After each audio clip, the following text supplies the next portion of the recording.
بسم الله الرحمن الرحيم.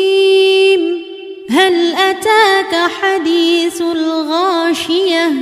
وجوه يومئذ خاشعة عاملة ناصبة تصلى نارا حامية تسقى من عين آنية ليس لهم طعام إلا من ضريع لا يسمن ولا يغني من جوع وجوه يومئذ ناعمة لسعيها راضية في جنة عالية لا تسمع فيها لاغية فيها عين جارية فيها سرر مرفوعة وأكواب موضوعة